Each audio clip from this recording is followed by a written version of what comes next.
Hi everybody, it's Galactic Man Larry here again with another Marvel Legends action figure review, and today we have in front of us from Spider-Man No Way Home, Tom Holland's Spider-Man, and there you can see this is a more simplistic or more traditional Spider-Man suit he's wearing. I don't remember if it was what he used at the last battle or afterwards or in between during the movie. I have to watch it again. You have him with 3 pairs of hands. The fists he's wearing, whipping and wall crawling hands. So he did it right. They did it right here for this guy. His mask head. So this one feels okay. We could use more accessories, but hey, it's at least the basics are there. And there you have a little blurb of text here, which gives you a little bit of context. And this artwork here from Spider-Man No Way Home, which looks cool, legal stuff and all of that. Let's just take him out of there and see how good he actually is. And there you have the Spider-Man No Way Home Tom Holland Spider-Man out of the packaging and looking good. He comes with this head, the masked head, which is if I'm right, this is unique. This figure is new, right? This one is the only one from the 3 single carded ones.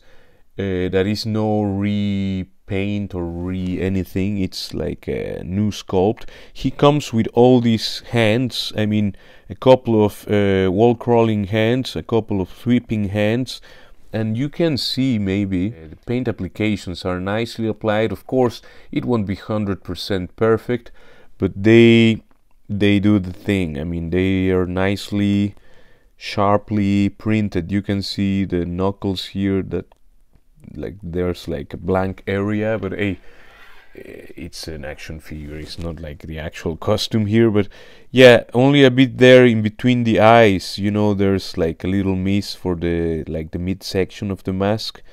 It didn't center properly here. I don't know, both sides have the same situation here. We won't be looking at the figure here from the back the whole time, yeah, right? Mostly not at all. And there you have the Tom Holland face sculpt. It does look like him. I don't know if it looks like in this last movie. He looks quite young in all 3 of them, but in all his appearances in the MCU so far, But this looks like it would be his. I don't know. To me, he looks quite young here. I'm not sure if this from Far From Home or the head sculpt or from some other time. You can see the body has a little bit, the blue has a metallic sheen to it, and yeah, I like the blue parts of the body, the cast plastic, even the painted part here on the upper torso.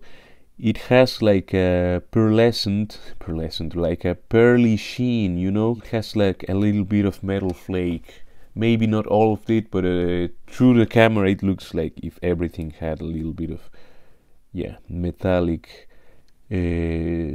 flakes. There you can see the spider logo here in the back. I don't know at what exact moment, I don't remember, at what exact moment he was using this costume, at the beginning of the movie, at the middle of the movie, at the end, I don't know. There's his boots. He have a little bit of paint scraping here at this line, but anyway, it's there. Actually, I'm just noticing, I don't know if I'm right, but I think the whole webbing in this figure is also sculpted on. Yes, I'm feeling like it's sculpted webbing, and it's of course painted on, so that's a cool thing.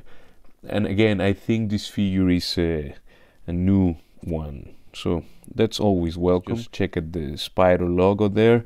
And for articulation, the head can look up that far, which is good. Can look down. Actually, he can. This is the first time I think that a figure I have cannot look down at all. At least this head is not moving. Anyway, and yeah, the neck is a separate piece. The neck is just like keyed there, but if you move it too hard, it will start to separate. So don't do that. Anyway, you can turn all the way around. I don't know why they did it like that, but it's that's the way they did it.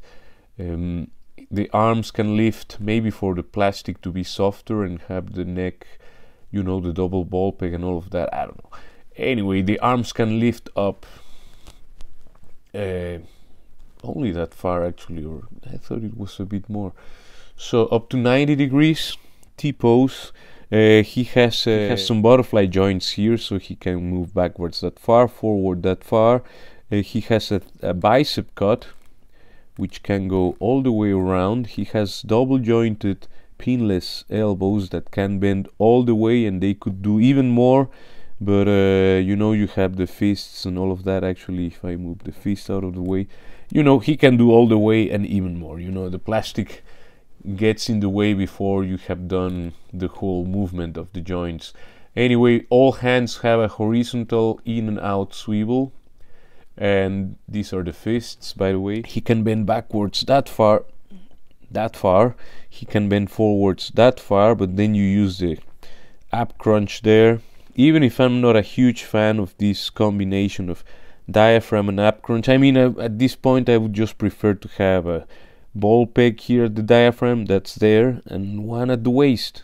Just do that. You know, you do it for all the figures already from the same brand. I don't know if from the same brand, I mean from Hasbro. They have done Serpentor and Bazooka, and surely some other figures from other lines I don't have right now on my mind, but they do. I mean, they have done double, you know, ball peg at the diaphragm, ball peg at the waist. They have done it. He can turn all the way around here at the diaphragm, no problem. Just be sure that it's not all cold and frozen when you do that, because you could snap it. He can do that much splits. Again, the jaws are better, but this is not bad, at least. I mean, it could be, I don't know why they don't give Spider-Man a full split. I mean, it's not that you will be just posing your spider people in doing the splits, but I mean, that means you have more range of more options, you know. I mean, if someone should have all the range, I think should be every Spider-Man figure, you know. Don't take it off the other figures, put it here on these other ones. I mean, to give it to the Spider-Man as well. Anyway, he can kick that far. That's without using the drop down, I think. If you use the drop down, you can of course kick higher and can actually turn all the way around there, so that's actually good. You can turn at you have the thigh cut, that's what I mean. And so you have your double jointed pinless knees that can bend all the way, and again you have even more range there. You can decide how you do your clicks, if you do it more like this or more like that, you know. No boot cut, which is a bit of a shame, but I mean, they could have hidden it where the pieces go together somehow. The feet can go backwards that far, that's quite good. He can go forwards that far without forcing the plastic on top of that little step there, and he has a decent ankle rocker that does not break the sculpt. So that's good in my opinion. And that's how he looks like with the masked head on, and of course you can look upwards that far. This one can look downwards, so I guess what was limiting here was the way, even it has a little letter there, A1, maybe that was getting in the way, or the actual, you know, where the ball gets in, where it pops, you know, maybe. Yeah, maybe you can scrape some plastic out to get that neck to be able to look downwards, if that's important to you. I mean, you don't have to. And this head can turn all the way around, of course, can look up that far, down that far, and has some tilt to the sides, which is, of course, really important for Spider-Man. And I mean, this version of Spider-Man looks pretty much, I mean, you can use also this one like in a comic book shelf, and it's, yeah, it's good in my opinion. Now for comparisons, there you have your No Way Home Tom Holland Spider-Man next to a Range Viper, Stormtrooper Mike, Sarana and Cobra Commander. Next to Silk, a couple of comic book Spider-Man, Miles Morales and Spider-Gwen from Across the Spider-Verse movie, and of course next to the Andrew Garfield and the Tobey Maguire Spider-Man from the same movie. And that's it for this review. I hope it was useful for you to decide if you want to get this figure actually, or this tree, or whatever, or any of them, and I think it's a good one. This new body, if I'm right, is a new body, please correct me if I'm wrong. It has a good amount of range of motion, and I like the proportions. I mean, the shoulders are large and it tapers down here. You know, it's well built in my opinion. Of course, the articulation choices in the torso are not my favorite. I mean, he has some articulation, you know, it can always be better. Also the hips, you can always have more range according to where you place the peg and all of that things, you know. But yeah, still a good figure in my opinion. And this guy, the Tom Holland Spider-Man, comes with all the hands you need, which is not the case for the other two, which is, I don't know why, but it's a terrible thing from Hasbro to do. Anyway, please leave a like, share, comment, subscribe, and all of that good stuff. Take care, and I will see you in the next one. Ciao, ciao, ciao.